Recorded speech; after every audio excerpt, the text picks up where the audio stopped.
I don't know how much value I have in this universe, but I do know that I made a few people happier than they would have been without me. And as long as I know that, I'm as rich as I ever need to be. Hey kid, what time is that? It's time to refresh.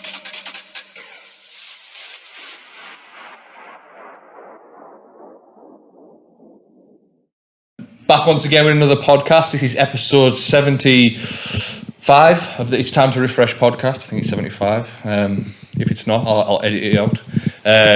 On this one, I put out a poll last week or the week before saying who would you like on, and a couple of people mentioned your name, which is it's quite validating, that, isn't it? I'll introduce you in a minute, don't worry. And I thought, you know what, this would be a really good story to tell because you seem to be around in the scene and involved for as long as I can remember. You just seem to have sort of been here, there and everywhere, done everything, and obviously we'll get into that. But yeah, DJ Sempie. How's it going, mate? You all right? Nice to meet you. We've just met for the first time today as well, so it's another thing. How are you doing? All right? I'm good, thank you. You? Excellent. We've got a spectator as well in Craig. But yeah, what did you have for tea last night? Put you on the spot now. McCrispies from McDonald's. Oh, lovely. What did I have? I can't remember. Oh, Chinese takeaway. But yeah, so how are you doing? We've obviously talked about off-pod about what you've been up to and whatnot, but you said you took a residency on in Revival. How long has that been Revival. going? Yeah, just over 4 years. Yeah. Excellent. Yeah.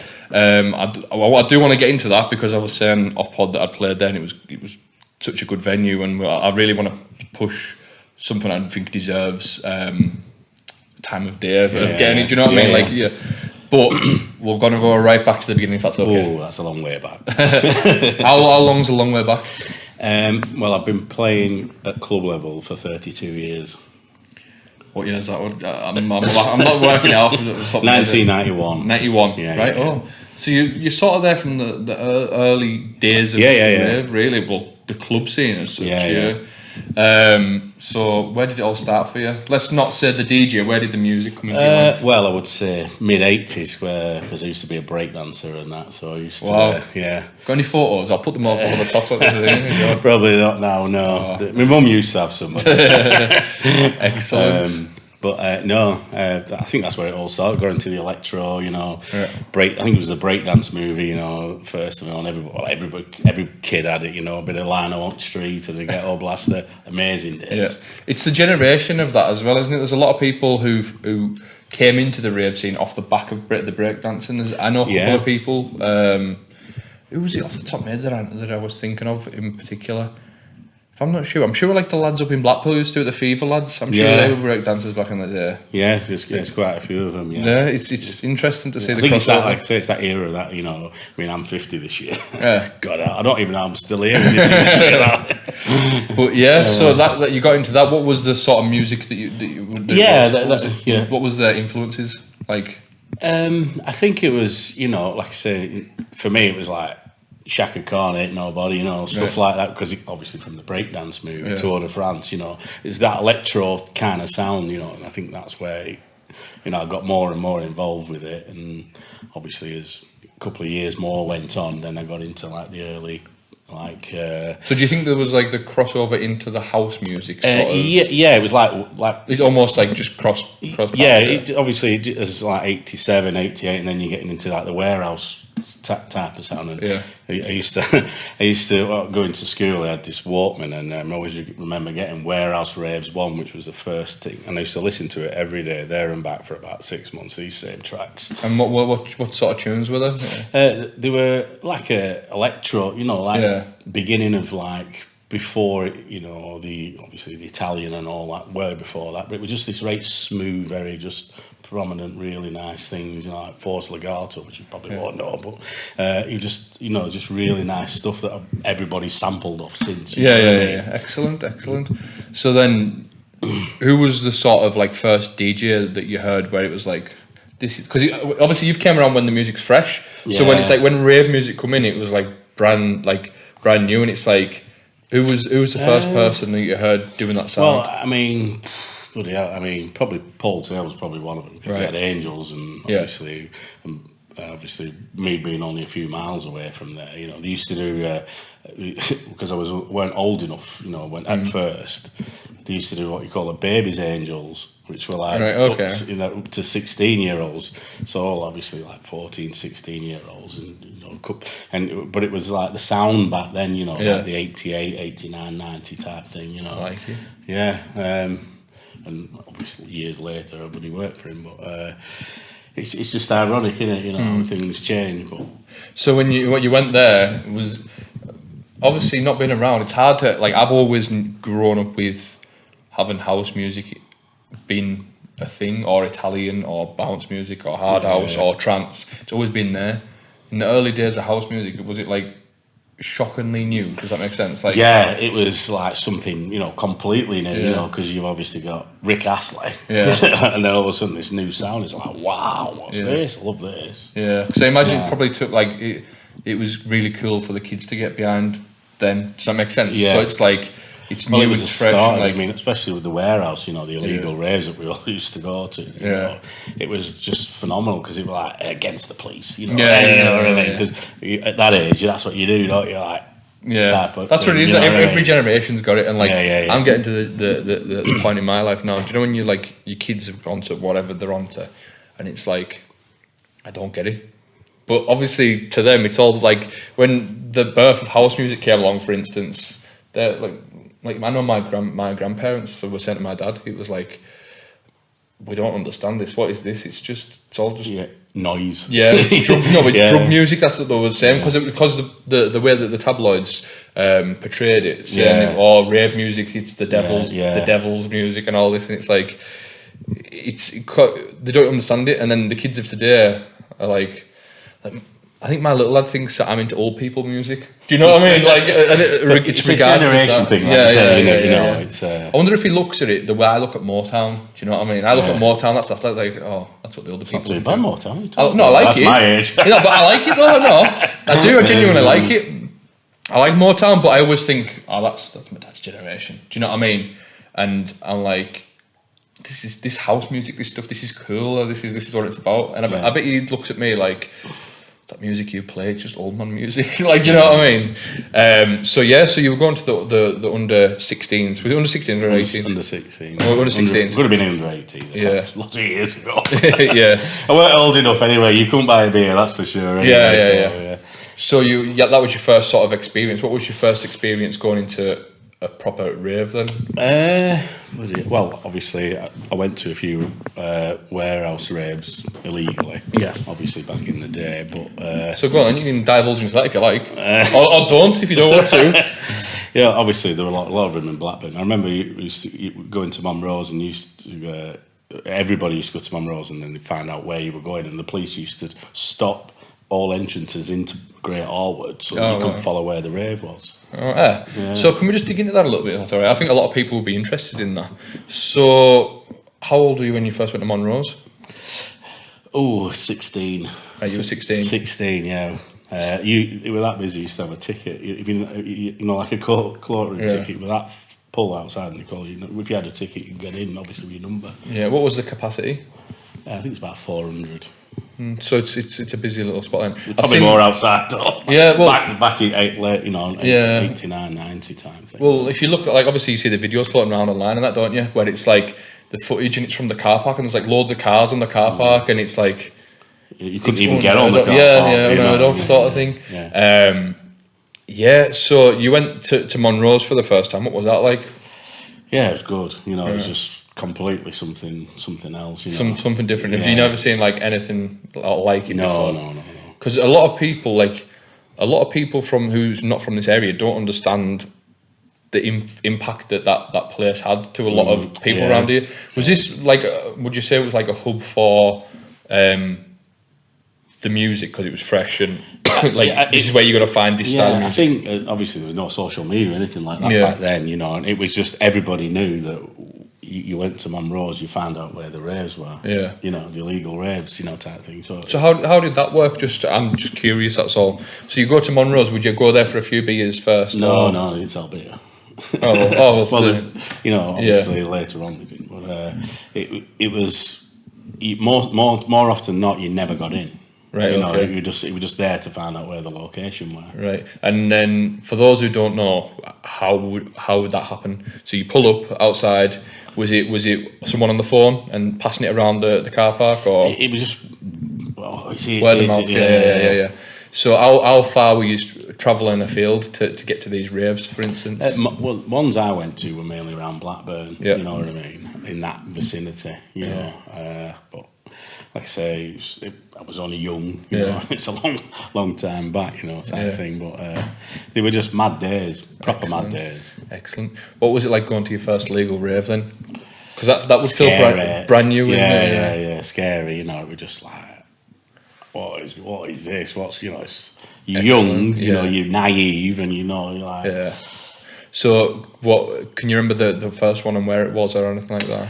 No, it was in Blackburn, and obviously I couldn't tell you then because I don't really know Blackburn that well myself. Yeah. But it was because we were like driving here, there, and everywhere, and then it was like, "Come on, get out!" And then you're just following hundreds of people, and then you're paying your money on the door, and you're in, and that's it, you know. And So then what was it? Abandoned warehouse? Yeah. Yeah. Right. Okay. It's well publicised, the Blackburn warehouse days, isn't it? Like Yeah, if you oh, look it's online, massive. and it was a like a literal popular place for the raves. Yeah. So you went there. Can you remember any DJs who were on out like that? at the time? No. You were just there for a good time. No, yeah. It was, but I was probably a bit too young to recognise what. Yeah, I mean, I was obviously getting into music myself and buying vinyl and stuff. You know, myself when I was 15-year-old buying vinyl and stuff. So when you went to this rave, for instance, did you walk away thinking, I need to get this music myself? Like you. It was just the experience, I think, you know, because you're being naughty, you know, police involved, quick, like, shit, let's get away from police, you know, when you're kicking everybody out, you know, you're gone, aren't you? Quick, going out slip roads wrong way and stuff. Class. Yeah. So, what made you want to start buying the music then? What was? I think because I've been buying vinyl since obviously when I was young. And then obviously getting a taste for the sound and all that. And then as soon as I obviously left school, 16-year-old, and then we used to have in our town, which is not a small town, not there now obviously, but we used to have a shop called Our Price. Right. Obviously they were a brand, they were everywhere type thing. And I just used to spend all my money in this Our Price shop, you know, only had money working part-time and stuff back then. But that's all I ever used to do. It took over your life almost. So I get what you mean. Yeah, and obviously getting a bit older, and I used to when I started working full time. Obviously, I'd go to Reedy's in Blackburn to get trained to Reedy's in Blackburn every week. Go and spend all my money, and then I didn't have enough money to pay my board to my mother. but I was happy as a bag of tunes I wanted, you know. Excellent. So, right, when did you get your first set of decks then? I got some Sony belt drives, 89 I think it was. Right. And then I realised, obviously, going on other people's techniques. And I thought, I need some of them. Got to have them. It's 19 days, isn't it? Yeah. So I had to go to my mum and dad and say, look, please, I need help me, borrow me some money anyway. They did do, you know. And then I just never moved out my room for just train. So how was it for you at first when you started mixing? Like obviously you're from a generation where you can't just jump online and like Google how to do something. No. So like, how long did it take for it to click? Or did you have someone showing you, for instance? Or the guy that I bought the decks off, Andy, he was like showing me the basic type thing, you know. But you've still got to go away and do it yourself. So what was he explaining to you? Was he explaining like beats and bars? Yeah, and he's like, well, no, it wasn't. It was just you just had to try and match two beats. It weren't like where you put it in, like obviously, as experience comes along. It was just madness. So explaining beat matching sort of. But then trying to get it in your head. Why is it? Well, why is that not? You know, it was mind blowing. So how long did it take? I always ask. I'm always dead intrigued. How long did it take for it to click? Probably a couple of months. Yeah. And that's consistently just doing the same thing every day. The same two records. Same way I did it as well. Because if you figure it out, like if you move, for instance, if you moved your pitch on the deck, right? And I would just move it randomly and not look. Yeah. And like, right, if I can get this tune to match this, I know at some point it's going to be at the same speed because it's the same tune. And then if you do that, then once you've got that sort of like cracked, then you can start mixing other tunes. That's how it was. I started adding with the two tunes. What was the tune by out of curiosity? Oh God, you're asking me something now. I think it was Pierre Feroldi, Moving Now. Oh well, good tune to sit and listen to on repeat. I think mine was Darude Sandstorm. Obviously, I remember late 90s, yeah. So I had, just by look, I had two of the same vinyl, and when I was learning to mix, I would bring it in, and I'd be like, right, if I can get the beats to match before that bass line comes in, that offbeat bass. And then after that, it was right. If I can get it before the first crash, if I can get it, or the second crash, then I can get it before the first crash, and then I progressively better. If I can get it in on and then all of a sudden just clicks, doesn't it? And then that's when, and when it clicks with that, you find it easier to sort of move on to the next record. It's like, well, this sounds a lot faster, or this sounds a lot slower. I think this would work with this, and that's how it works. It's just tuning your ears. Yeah, that's what it is. But at that time, like you're like a bloody deer in headlights. yeah. And you think you're pretty good, but you're not. No, I was good. Shooting. Yeah. So obviously you learned to mix. You've done that. What did you do next? Did you go and approach people for? No, I think I used to do a lot of house parties because that's what people did. You take your decks to somebody's house type thing, and then somebody. Main attraction of the party if you've got a set of decks there. Yeah, well, absolutely. I experienced that. It's like, I wasn't going to invite you, but since you've got a set of decks, do you fancy coming down? Yeah. I think we've all went for it as DJs. So we got a lot of mates very quickly. Yeah. So you're doing that. So at house parties, were people recognising? They recognise, it's Sempie, type thing. But were they recognising were you getting sort of signature tunes? I'll get him to come and DJ at the party because he plays that banger, he plays this banger. Obviously, anyone can play any tunes now, but back then it was completely different. Yeah. It's nobody. To me, back then, it were like, oh my God, he's got a white label. He played a white label. They were just like, oh my God, go and see him. He's got loads of white labels. And that, how mad it is. Not like the banger. People say, oh, what a tune that is. They were more. If you had a white label, you were like, well, cool DJ. Class. So you were DJing at these house parties and that getting a bit of a name for yourself that way, but it was more like word of mouth then, isn't it, really? Yeah. And then obviously, I can't remember one way. One of the first places I played was this place called Unity Hall. Right. It's not even, I don't think it's even there now. And it were just like a private thing, but it were it were 3 decks. I think it were late 89, maybe 90. Yeah. And it was just it was £2 or something to get in. It was just somebody local had put this event on. All it were one big massive strobe light, not just this thing. The original rave, innit? Yeah. Crazy. And I remember, just playing there and thinking, God, I love this. I want this. But was it the crowd you were from? The response? These people are dancing to me. And I'm only young, so it were class. Type thing. Yeah. I know exactly where you're coming from. Once you get a taste of DJing to a couple of people, and then do you know when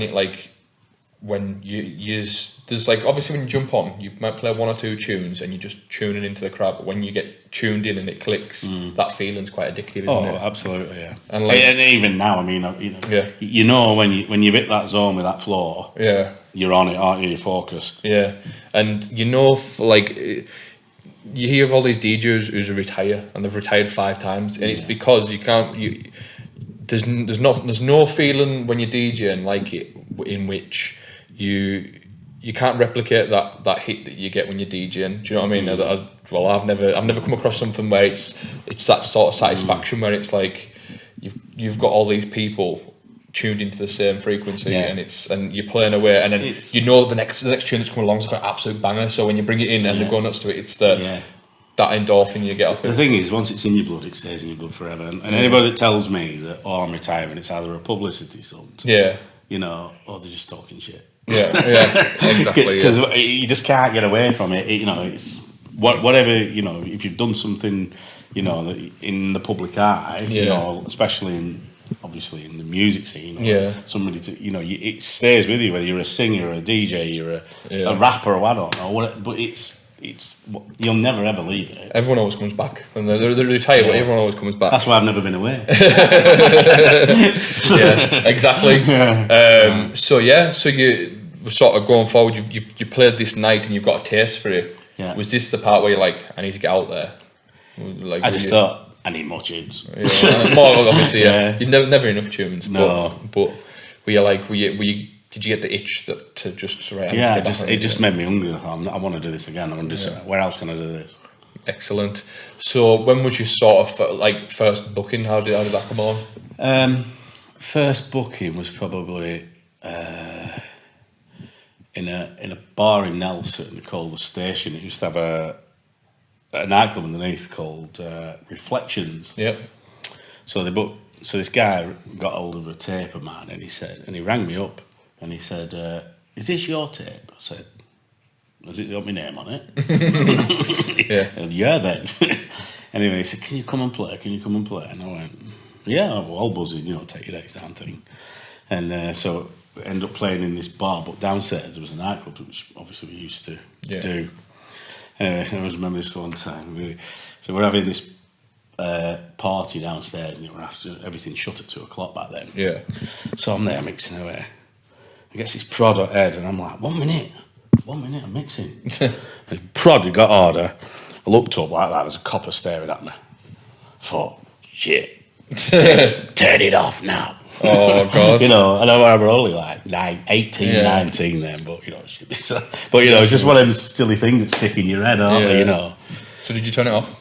Yeah. I thought you would have. Give me a fiver and I will. Yeah. So what was it? Was it being shut down or something? Or? It was after time. It was shut down now, obviously. No, I mean, so what was he stopping the music for? Was it because it was obviously back then 2:00, no more. After 2:00, no more music, and it were about 3:30 in the morning, and everyone to the right, okay. No worries. So so you played this place. Where did you go from here then? So you.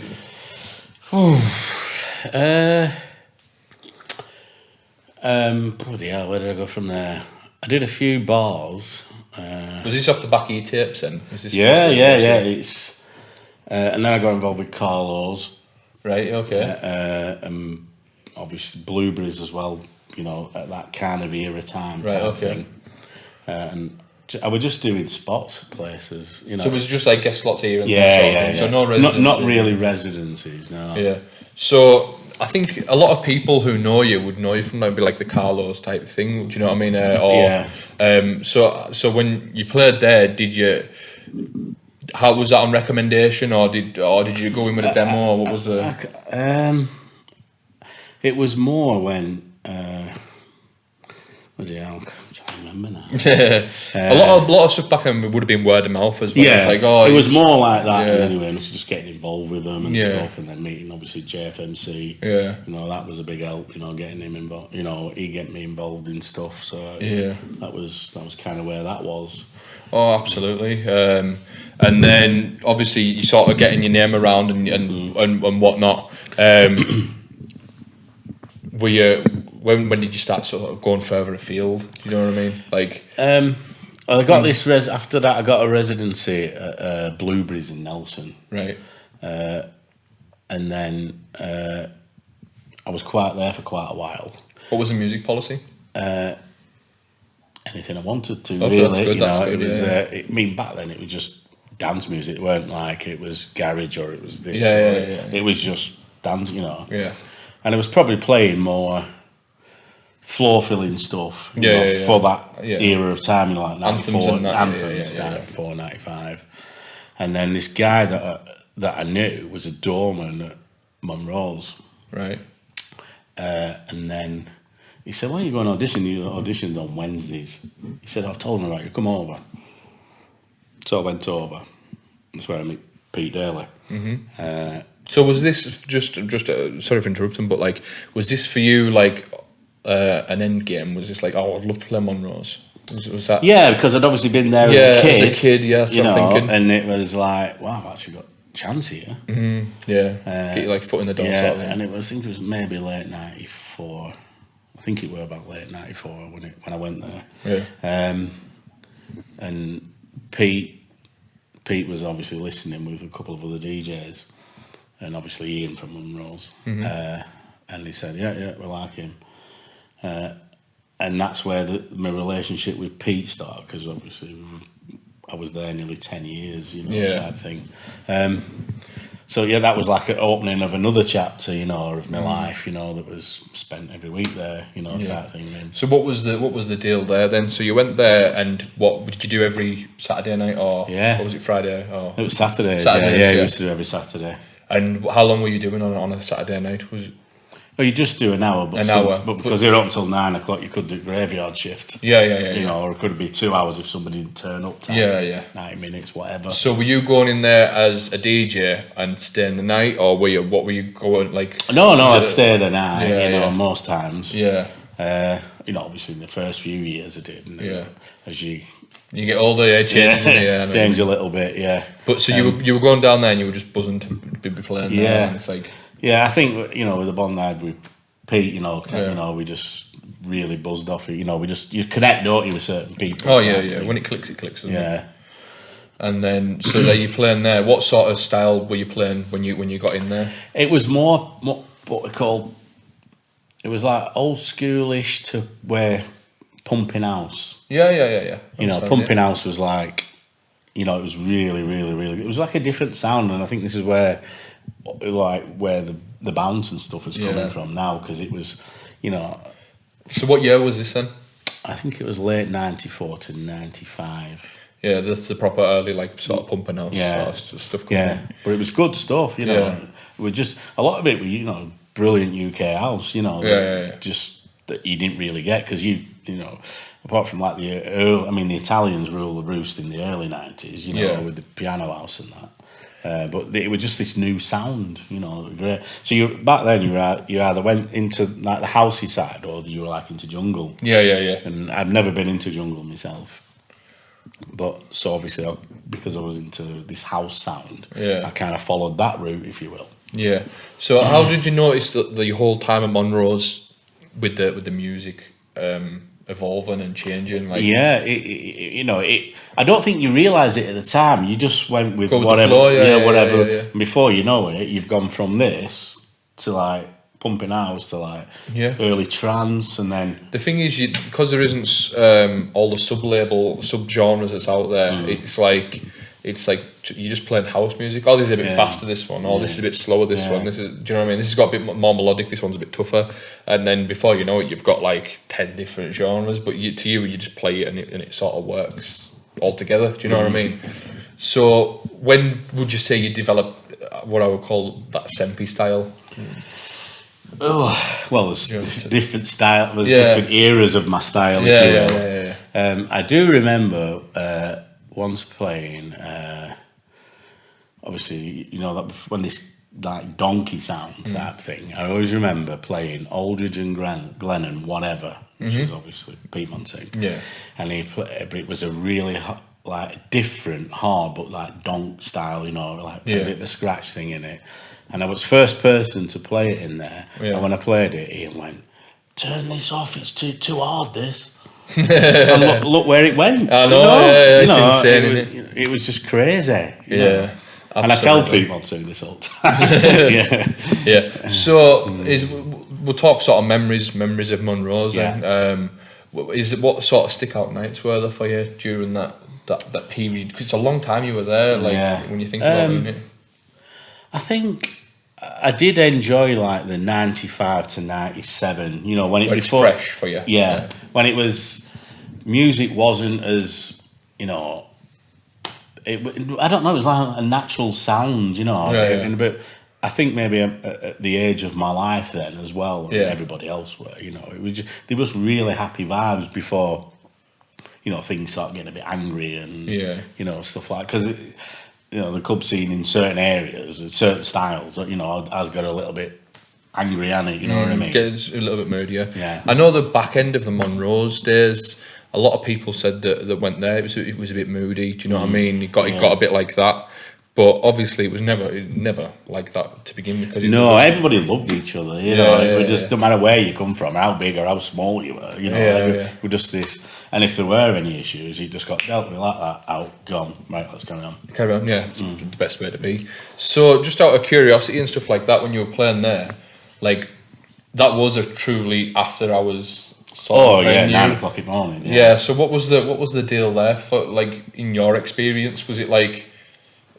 Was it always pumping till 9 o'clock? Like, were you, or no? I think once it got to 7 o'clock, obviously everyone starts, knackered out, they just drift off type thing. So then that's why we called it the graveyard shift. If you were on last, you might have only had 10 people. Yeah. You know, but you still got a person, haven't you? Daylight and that way doors open and stuff. But we often coming out of Monroe's and coming out and you're like, whoa, it is daylight. Do you know what I mean? Yeah, many a time. Many times I can imagine. Many times. Yeah. I can imagine. So obviously, as the great host that I am, I do a lot of research into my guests and stuff like that. And I'm talking to Lewis about it before actually. On yesterday, I was listening to some of your old recordings and tapes and like that, and it only dawned on me. So it was, you probably know better than I do, obviously, but I think it was New Year's Eve 1999 set, and you open up with what is it called? I can't remember what the tune is. And it's you and Bisping back to back. Bisping, yeah, right. A friend of mine. Yeah. So when you were doing that sort of thing, that to me 99 era. When I think of when someone says Monroe's, I think of that. Yeah. Like it's like trance, Euro dance, and the early donk. Donk. It was a bit of an amalgamation of everything. Later on, it got a bit more darker and donkier, and before that, it was a bit Euro, sort of, as you say, pumping out and stuff like that. Yeah. But whenever I think of someone says Monroe's, I think of tapes like that, or Pete Daly's like tapes, or do you know what I mean? It was always like. See, I'm really bad here. I do listen to it's like Turbo, like them sort of MCs over the top of it, and it's like me and Craig were talking off the pod and saying that like it was the era of like you could play like a dance Euro like dance tune and have someone MCing over the top of it, and just that it sounds so well, and it just. It had flow, and do you know what I mean? I think as well. I mean, I think MCing's changed as a whole, hasn't it? You know, from more like it was. You know, you went along with the song, whereas they call it spitting bars now, don't they? So it went from like that, and some of these MCs are awesome these days. But it's a different thing. Yeah, and it's. To me, in my brain, right at first, it was like horse commentators. And just to uplift the tune. So, like, say tunes. Say you drop a tune and it's building up, and they're getting the crowd pumping. And when it kicks in, they might not even MC, even though there's an opportunity there. It's just that to me is a proper MC. You know, just let that do that bit, and you do the filling in. Whereas now you get people putting stuff online. MCs putting content online, and the track's being made to cater their lyrics, and it's like it's the other way. It's gone the other way. So when I think of Monroe's, I think of them style CDs. So I had it on yesterday, and I was like, I forgot how euphoric some of this music is. Do you know what I mean? I was like listening away to it, and it only dawned on me. So I was talking again with Lewis about it, saying I only watched that Bisping documentary, the one that came out. Oh yeah. And it only dawned on me how small the world is, and he was like the Monroe's, he was a DJ there, and then when I listened to the thing when he was back to back with you, and I was just like, it's mental how this donk DJ. It's like I know he wasn't just a donk DJ, but like he was known locally as a donk DJ. Has gone to do what he's done to different heights, and it's like no, but it's not just him as well. It's when you get talking to some people in nightclubs, and it's like. What do they do? And outside of their escape of the rave, because that's what the people use it as an escape, isn't it? It's like, oh, I do this, and it's like, fuck yeah. Like it's like some people's pathways are so different, but yet when you go to a rave, they all come together. It's such a strange thing. But when the reason I'm going off on this sort of tangent here is because when you talk Monroe's, and there was people travelling from all over to come to this place in essentially the middle of nowhere. Do you know what I mean? And people from all walks of life, all doing all sorts of things. I bet you met some characters there, because do you know what I mean? Yeah. Like, do you know where I'm coming from? Yeah. Because obviously when you've got the stuff nowadays, so like you might have a bar in town or a nightclub somewhere in some city, you're going to get like different people going in and out, but people used to travel for the clubs, not the brands. Does that make sense? Correct. Years ago it'd be like, oh, Monroe's, Pier, Maxime's, like, do you know what I mean? So it's, we were talking about tall trees up in Yarm. Yeah. Like, there's no point in your life you would go to Yarm for any reason. Do you know? There's no right reason to go. But if there's a rave there, you want to experience what this nightclub is. And I'm sort of went off on a tangent here, but I want to get into this. Where's been your favourite clubs to play? Would you say that you've had the chance and experience to play? So like, well, obviously, Monroe's always going to be close to my heart because I was there so long. That's the most, I would say, sentimental to you. Would you say? There was a club in Nelson, right? A big club called Equinox. Right. Can't say no that, to be honest with you. No, it was an old grand cinema, right? And it held 1,300 people in that small town. You know, and I used to do Friday nights there.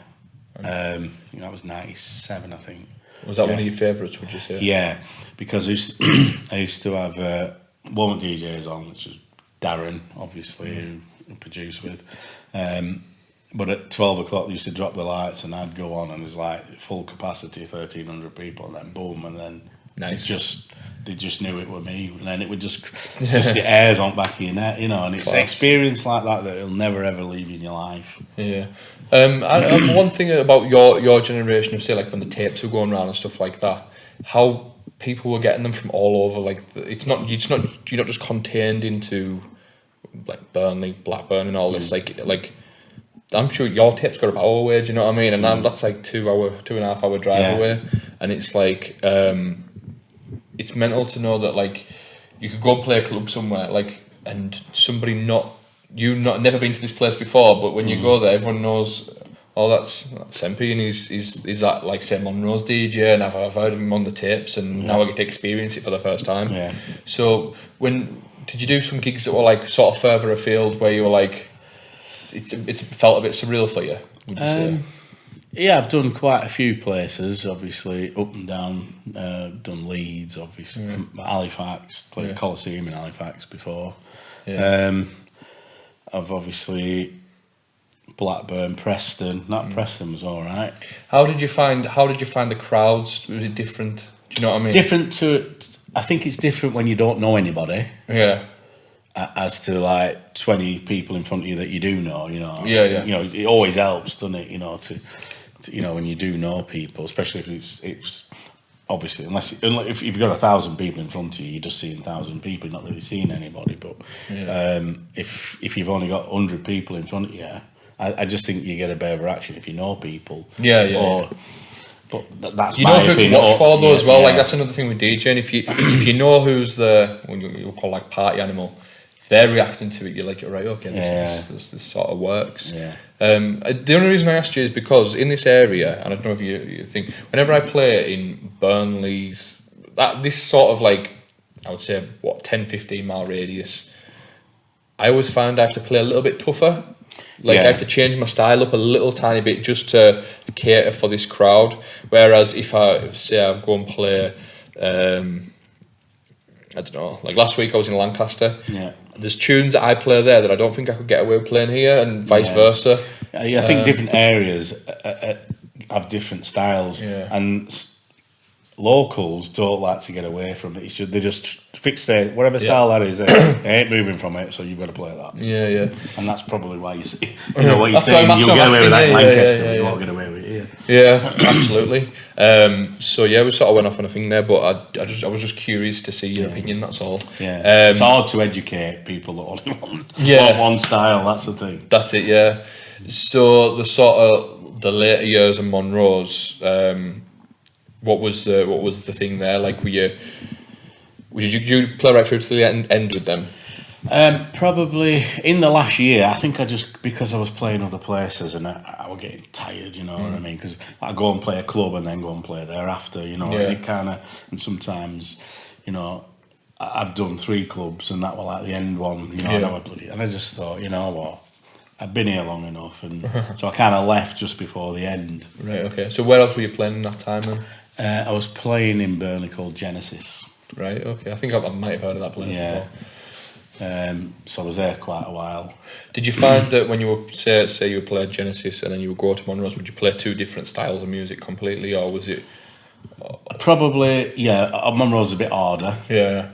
And a bit more commercially, obviously, in a town centre. Oh, of you know course, what I mean?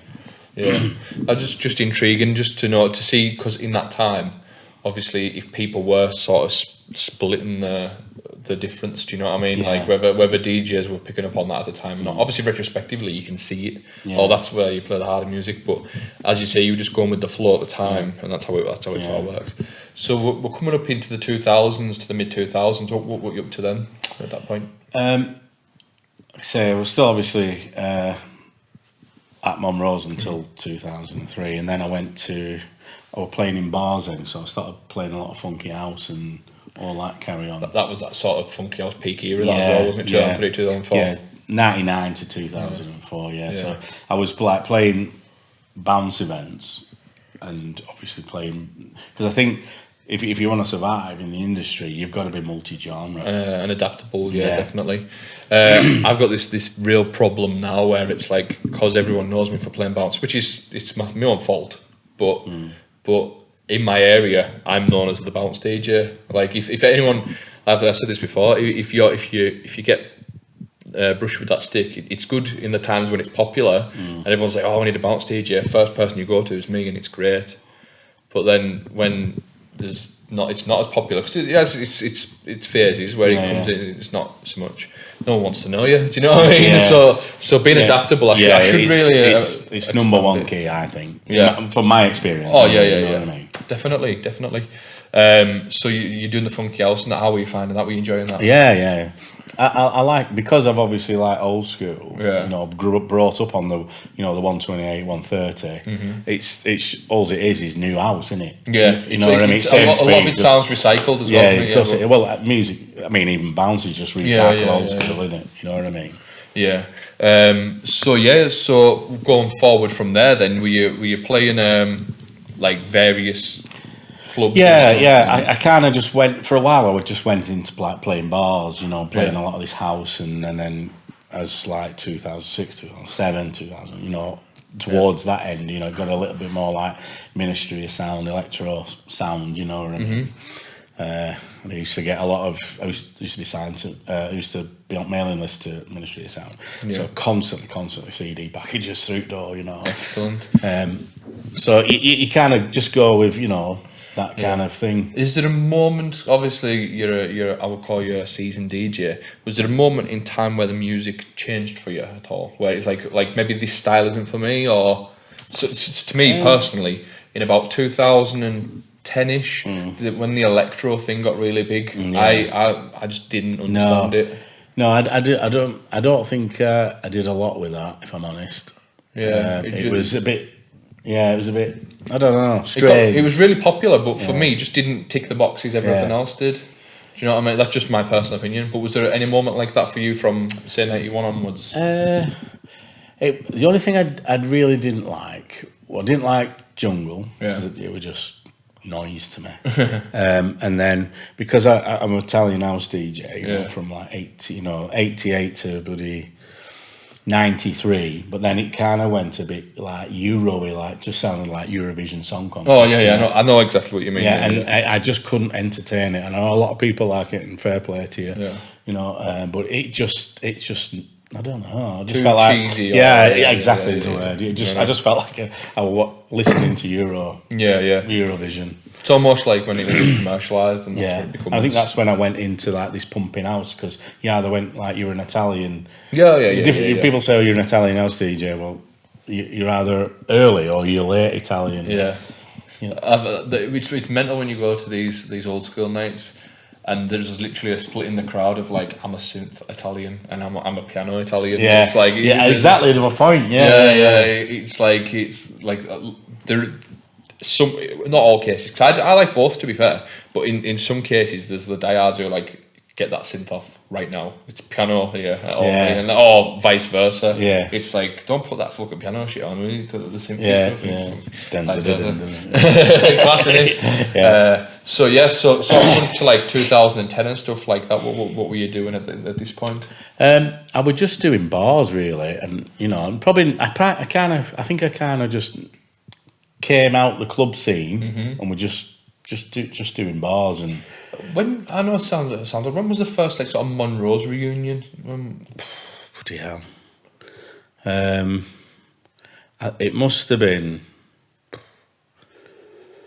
2007, 2008. Right. I think maybe 9. I mean, I can't really remember. It's a few years ago, It's just, so you were still like sort of dipped your toe in that. Oh yeah. Still kept my hand in it. Yeah. And I mean, I had phases where I just didn't. If I stopped working at a bar or something, and then I might have 6 months out and go and do something else. But yeah, but I've always worked during the day. I've never had always worked all my life, so it kind of didn't really phase me. Sometimes it was nice to have a break when you've constantly all them years not having any weekends. Sometimes it is nice just to. Absolutely. So sort of going forward then, what was your next sort of chapter of your life, so to say, from we'll go 2012, 13, 14. Again, I was just doing bars, type thing. Anywhere sort of note? No, just local, yeah. Yeah. And probably doing the reunions a lot, Obviously we did a bit at Maxime's. Just like local stuff more than anything, and then just did last. I kind of through personal life, should I say? Yeah. I did take a couple of years out, and then about 5 years ago, I just decided. So what was that? 2018ish. Yeah, right? About 2018. So what gave you the thing to come back? What was the? I think just a change in my own personal life, Okay, and then I just thought, right, I'm ready now. Okay. Coming back. And interesting. I like that. So when you came back, what were you tackling? What was the music that you wanted to? I wasn't really bothered because I'm multi-genre. I can play anything, any style, apart from jungle, because I don't like that.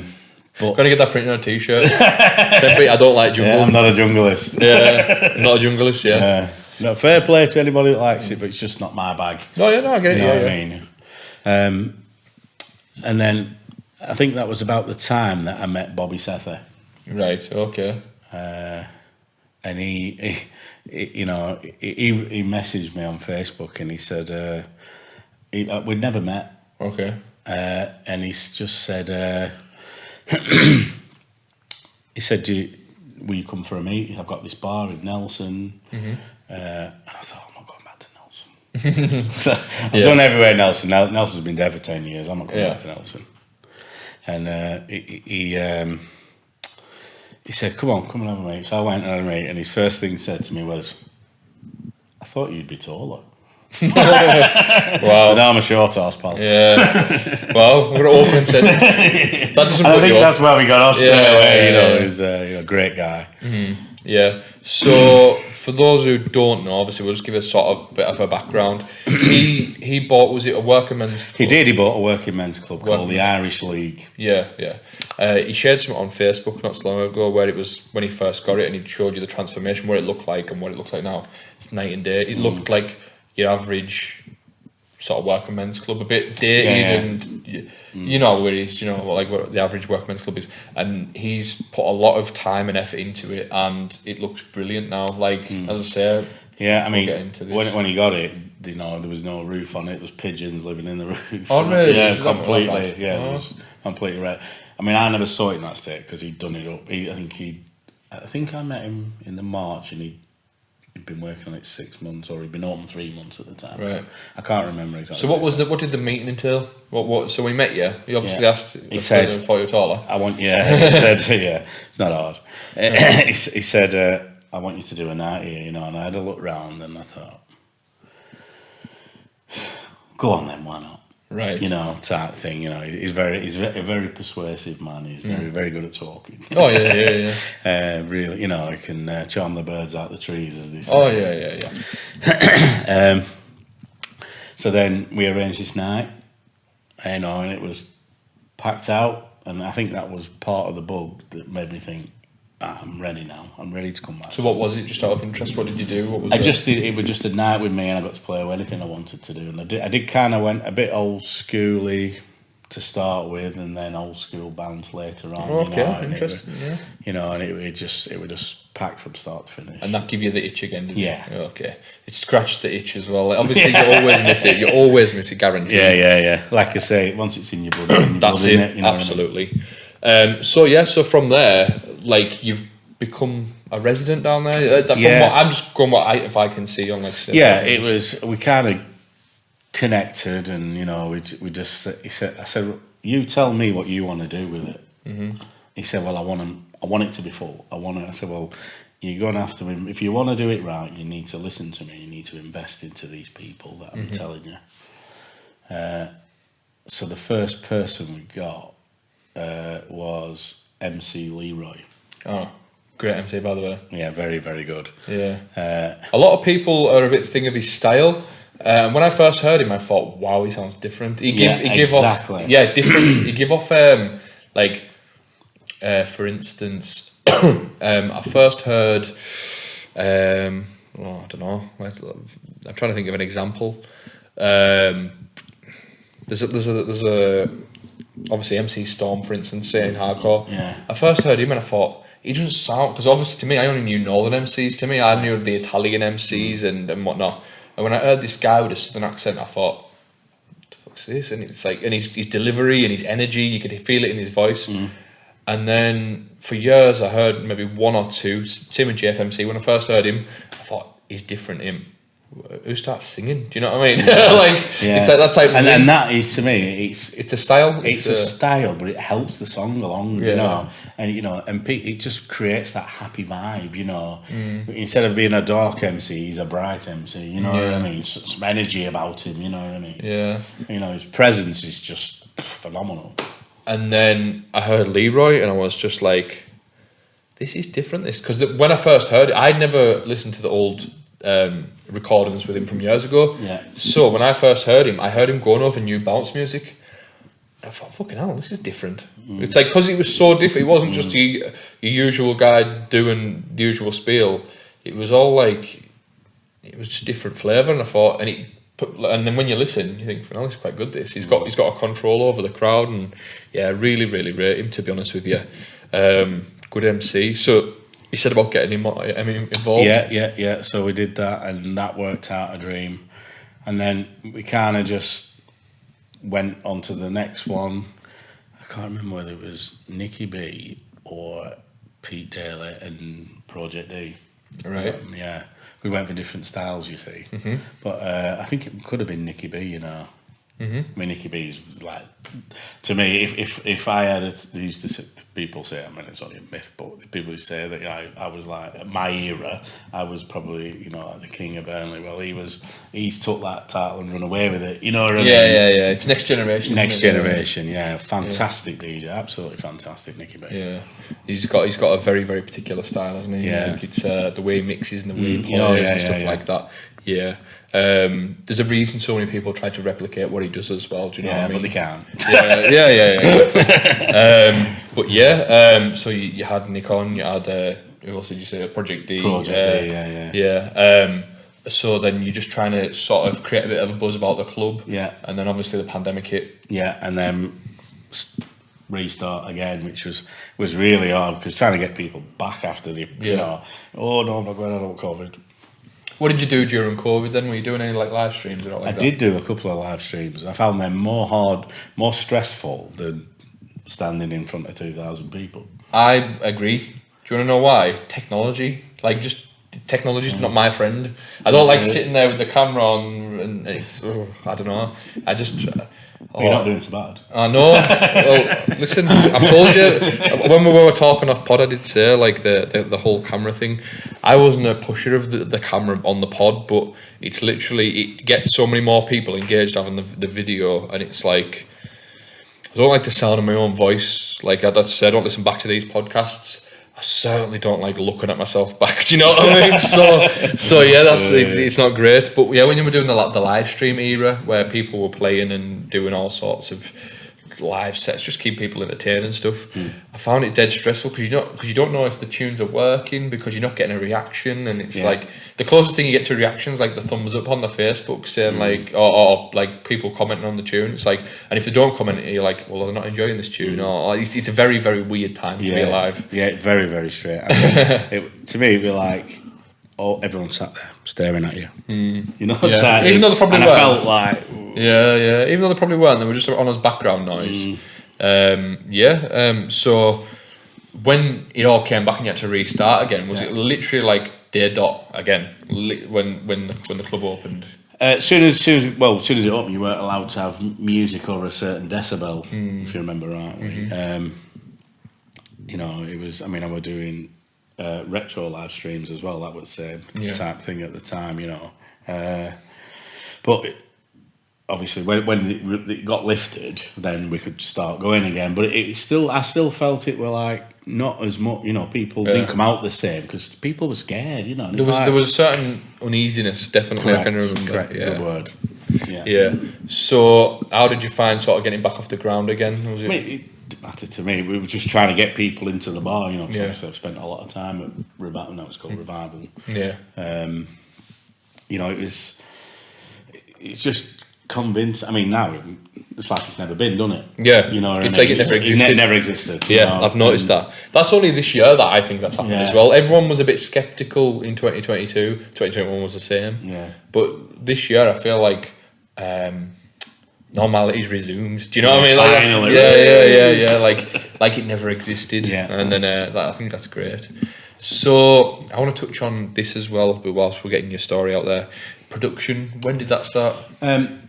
So Darren Lee Cowgill, aka Project D. Yeah. I met him in 1995. Right. He was a mechanic and I was a car valeter, and this friend who was a mechanic at the time, he said, "Oh, you need to meet," because he knew who I was, this other mechanic, Wayne he's called, and said, "Oh, you need to, we spend some time with my mate Darren, he's trying to get into decks and all that." I said, yeah, no worries, I sort of come round to his house, you know, whatever you want me to do, type thing. And I went round to his house and he was like, shaking like a shitting dog. Yeah, literally, but you know, and I thought certain people, you know, you've probably got an handful of people in your life that you can go, right, I've known you 30 minutes, but I know I'm going to know you 30 years. Yeah, There's certain people who step in your life and you're like, this isn't just a one-time thing. And you know, if I've got, you know, 5 close friends, you know, top people in my life that, you know, that I know that are there for me, Darren's one of them, you know. Excellent. It's good friend to have, isn't it?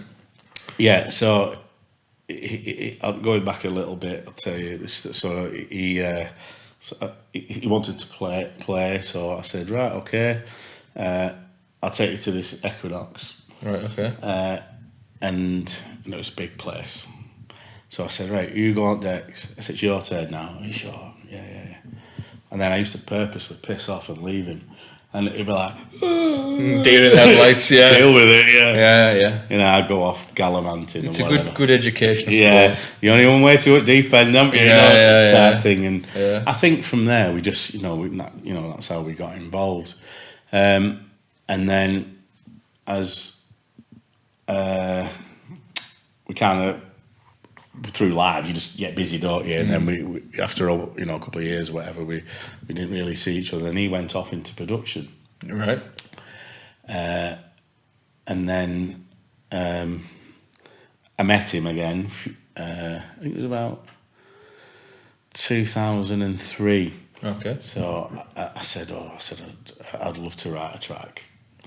So we wrote this track called Rise. Okay. What style of music was this? House.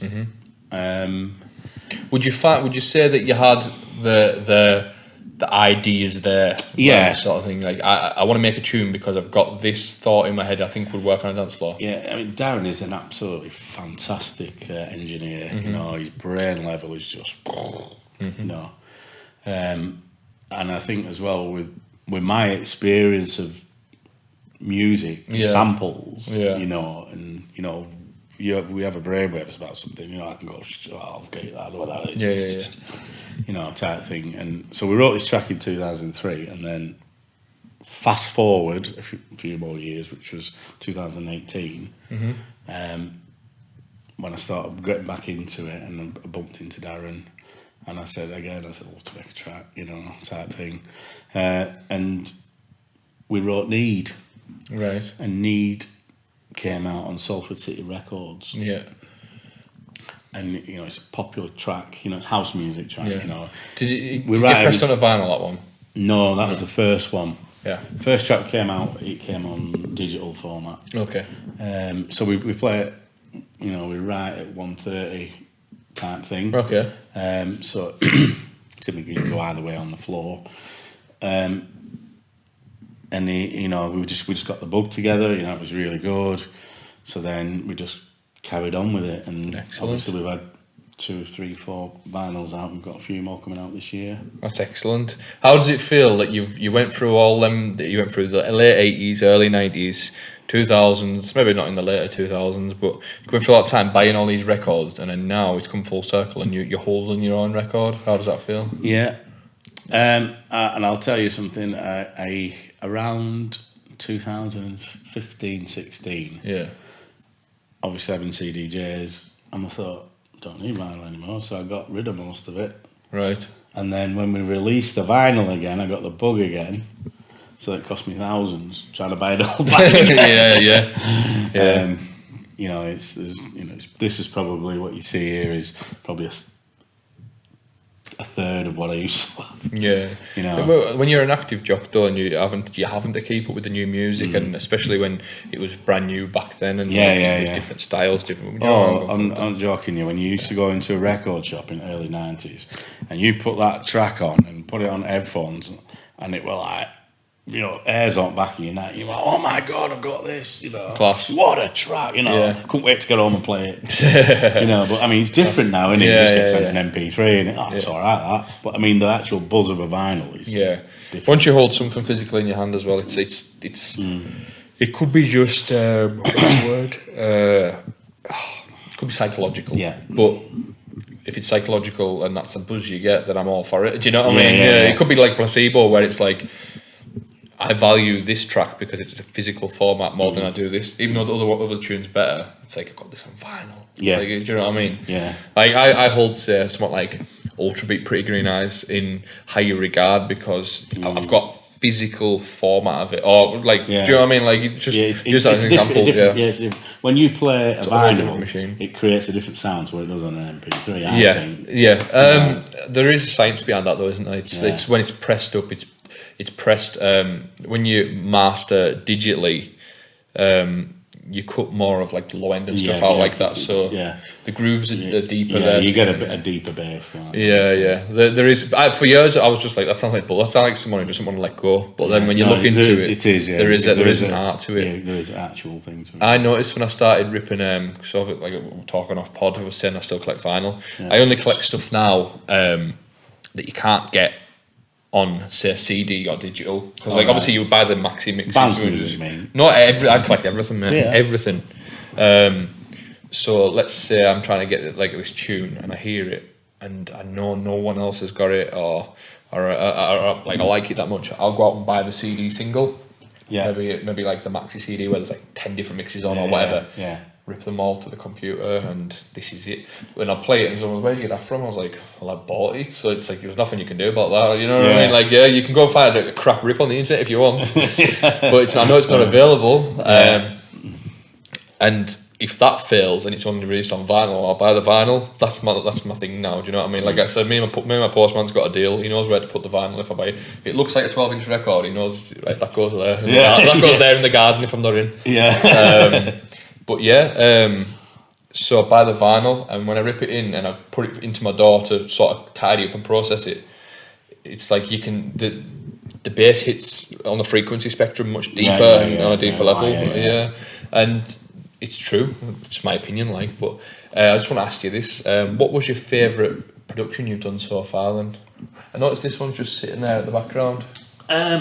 For the audio listeners, it's Project D and James Sempie moving now. Is that right? Yeah, I think this one has a personal touch to me because Pierre Feroldi, Moving Now, was my first ever massive tune that I really got into. Yeah. So I contacted him and asked him. Pierre's manager is Capella. Oh, wow! I didn't know. Yeah, Brandis Rossini, and he said, "Listen, you can use his name, you can do anything, just call it your remix." So he gave us permission. So Darren and I remixed Moving Now. Nice one.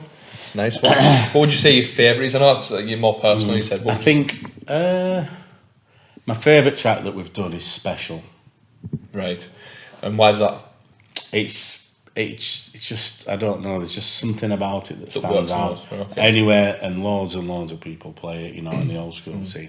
And I've been loads of places, and it's quite a buzz, when you walk through a floor and people are all over and somebody else is playing your track. Oh yeah. Absolutely. I know what you mean. So yeah, I'm going to ask you a couple of questions now, if that's all right. Yeah. What I want to ask you, see if someone said to you, what's your signature tune that people know you for? What would you say it is? Obviously, I've listened to your mixes over the years, and there's one or two that sort of stand depends out. which style, doesn't it? No, but there's the one that you get labelled with. Do you know what I mean? Oh, that's him, and he plays this. Oh God, there's that many, isn't there? Do you know? I really. I'm trying to think of there's different styles, isn't there? It's. Just get my questions up. I'm not being rude, mate. No. I'm just trying to think. Here we go. Probably old school will probably be Moving Now. Bounce. Probably Crafty Boys, just the way it is. Okay, it's a good tune, that, by the way. Yeah, I do like that tune. Pumping House, probably. Commisera type thing, I think. Commisera versus Sandy Bay. Oh, tune. I love it. I do love that. So what I want to do is there's some questions here, mate. So I just want to ask you something, if that's okay. Yeah. I haven't showed you them, have I, beforehand? No. So this is just. So if I do delay, it's because I haven't thought about it. So this is questions from the listeners. Right. If you've got a question for the podcast, then you can mail me at itstimetoriffresh on Instagram, Facebook, etc. So if you've got a question you want to ask me or the guests, just fire them over and we'll get it done. This one is, hello mate, how's tricks? Just a question for the podcast. Do you still get the same feeling DJing as when you started out? That fire in your stomach? Keep up the good work. I listen to every episode, even if I don't know the guest. That's from James K92 on YouTube. So do you still get the same buzz? Would you say? I think it's different as you get older. You still get it. I mean, I can't believe that I'm 50 this year and I'm still playing clubs and festivals after 30 years. I genuinely thought, it'd be something that I'd phase 5-6 years and I'd be done. So to still, I feel very, very lucky, very honoured and very lucky that people still want me to perform, musically. Excellent, mate. I think this fire in your stomach thing, I get it now more than I did when I first started. I think this is, when I look back, if I make it to 50, that is, I don't think I'm making it to 50, not on my diet anyways. If I get to 50 and look back, I think I'll look at these years, what I'm doing now, as they were the fire in the belly years. Right now, I've never been so eager and so in like wanting to be involved, and so like so many ideas flowing from it. I've got notepads of just ideas for tunes and for days, and it's like I've got a notes page on here, and you can scroll forever, and it's just constant like the inspiration's there. And one day it will burn out. I hope it doesn't, but it will, because that's what happens. Like the fire just goes out a little bit, like as it does. But I think one day I'll look back on these sort of years as like, this was a good time to be here. You're saying about fire, but it's you might, it'll never ever go. That's what I'm trying to say. You know, if you were like this, you know, when you're in your 20s and that, you know, and you because for me it's a generation. Yeah, it is a generation. That's what I'm saying. Yeah, you know, there was no social media or anything like that, so you know, everything gets plastered these days. Whereas you know, you live, you know, like, you know, it was just different. You know, it's like for instance, when I'm DJing now, I look back and years ago when all my mates started going out when we were at college and stuff like that, and I was DJing to my mates, and that was like what I called my golden years. But now I DJ to people, and I probably don't know half of them. Like it's the next generation. Yes, correct. And but for some reason I feel like this is my fire in my stomach type time. Would you sort of say? And as it goes on further and further, I'm going to be more and more distant from them 18 to 25 year olds, where it's like their peak times have gone out. How long have you been playing, if you don't mind me asking? I didn't start out until playing in clubs 2010 or 11. Yeah, so you got 10 years, 11, 12 years. Yeah. I mean, there's a COVID gap as well, so that doesn't count. So probably about playing in clubs probably about 11 years, something like that. And it's changed even since then. I think I come in at a bad time. I'm surprised that I stuck around, because when I first started going to gigs and that, like, there was a middle of a recession. It was on its arse. I was going in and there'd be 20 people in, like, what I believe to be growing up this massive night, this massive popular night that everyone went to. And then there's like 20 people, and I'm just like, oh well, I'll just get stuck in anyways. I don't know any different. Do you know what I mean? That's what it is for me. So I think this is why, in this moment in time, I think why the fire is probably burning the most, and this will be my golden era sort of thing. This one is question from the guest. So this is question from the last guest. So this is from LP. This is a question for you. He talked highly of you on his podcast, by the way, just so you know. Thank you, Lewis. He said, if you could relive one gig, what would it be and why?